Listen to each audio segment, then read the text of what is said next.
Hello friends, welcome to another video. दोस्तों, आज की वीडियो में हम डायरेक्ट और इनडायरेक्ट प्रोपोर्शन के क्वेश्चन सॉल्व करेंगे।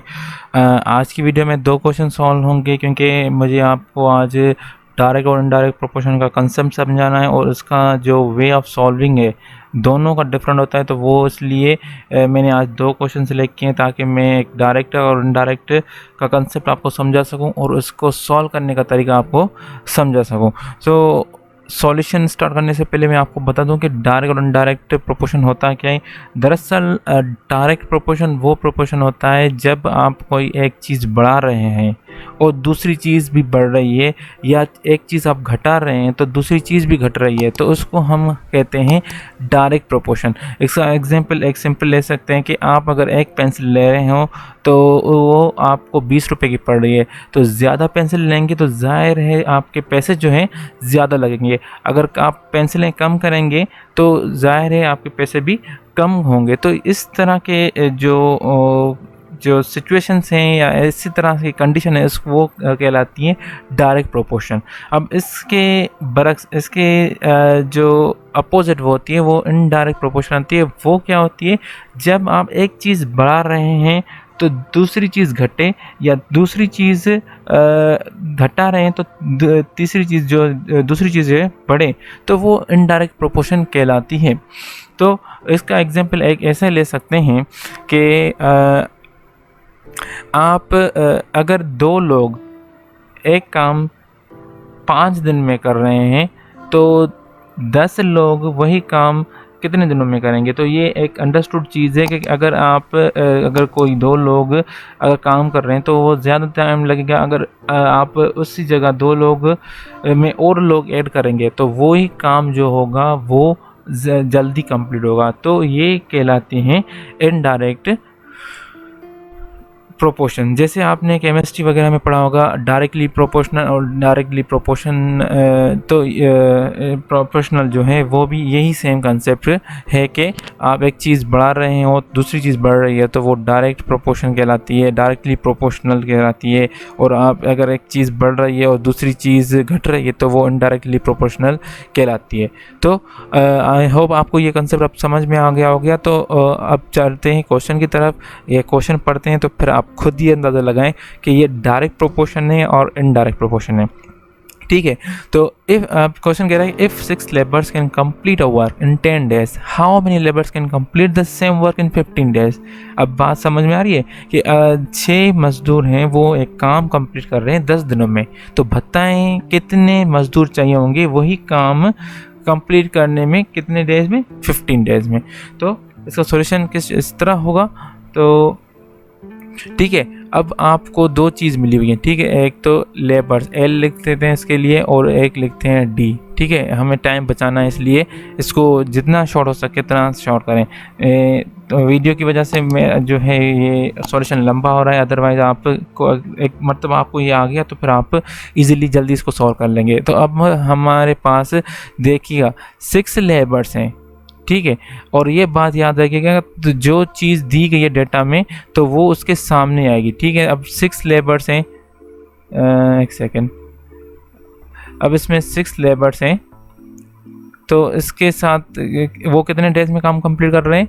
10 डेज में। तो ये 10 जो है इसके साथ आएगा और ये जो 15 है ये इसके साथ होगा। ठीक है, अब इसको क्या करेंगे? 6 लेबर्स कैन कंप्लीट 10 डेज, क्योंकि बहुत इससे बच्चे ऐसे कर लेते हैं, इसको आगे पीछे कर देते हैं, यहाँ पर 15 लिख देते हैं या तो फिर 10। तो इस तरह से मत करिएगा, जो चीज़ डेटा में दी गई है तो वो लाइन बाय लाइन लिखिएगा।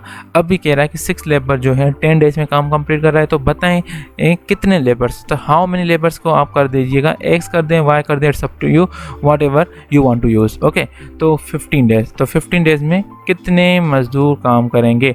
अब आपको ये पहचानना है कि ये डायरेक्ट प्रोपोर्शन है या इनडायरेक्ट प्रोपोर्शन है।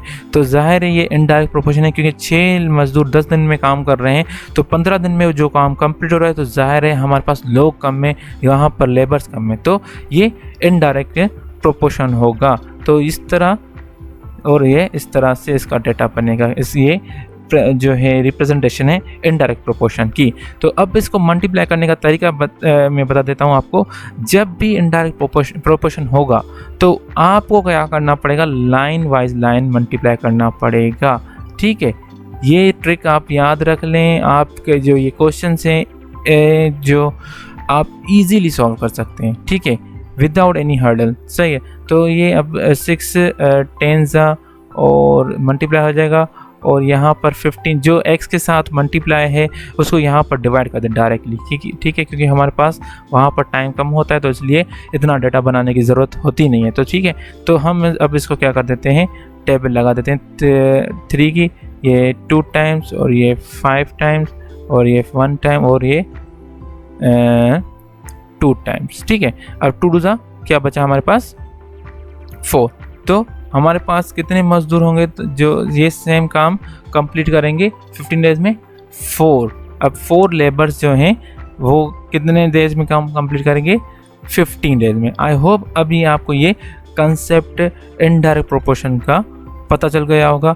अब हम लेते हैं एक डायरेक्ट प्रोपोर्शन का सवाल और उसको सॉल्व करते हैं। उसको सॉल्व करने का तरीका मैं आपको बता देता हूँ, तो फिर आप इजीली जो है ये आप कंसेप्ट समझ जाएंगे। अच्छा जी, अब नेक्स्ट क्वेश्चन हमारे पास आ गया है कि a student reads 30 pages in 4 days, how many pages will he read in 10 days. अब एक स्टूडेंट है जो 30 पेजेस जो है 4 डेज में रीड कर रहा है, तो बताएं कितने पेजेस वो रीड करेगा 10 डेज में।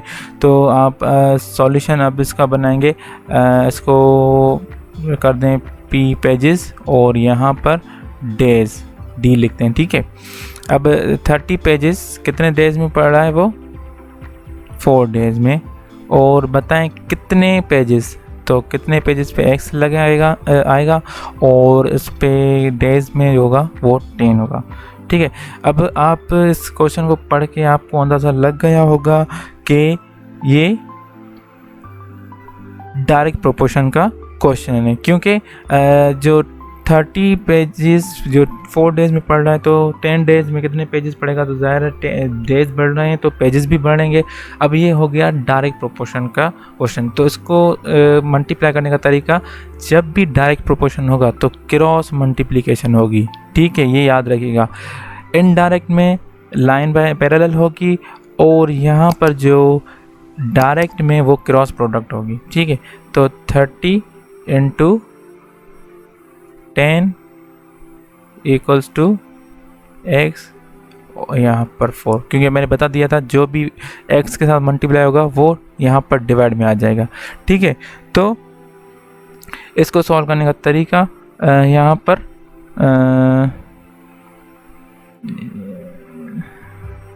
4 2 और ये 5 ठीक है, ये 1 और ये 15 ओके 4 और ये हो गया। सही है, अब भी इसको मल्टीप्लाई करेंगे तो इसका आंसर क्या आएगा हमारे पास? 75। ठीक है, कितने पेजेस वो 10 दिन में रीड करेगा? 75 पेजेस। तो आई होप अब आपको ये कंसेप्ट समझ में आ गया होगा कि डायरेक्ट प्रोपोर्शंस कैसे होते हैं और इनडायरेक्ट प्रोपोर्शंस कैसे होते हैं सॉल्व। तो मिलते हैं अगली वीडियो में, तब तक के लिए खुदा हाफिज़।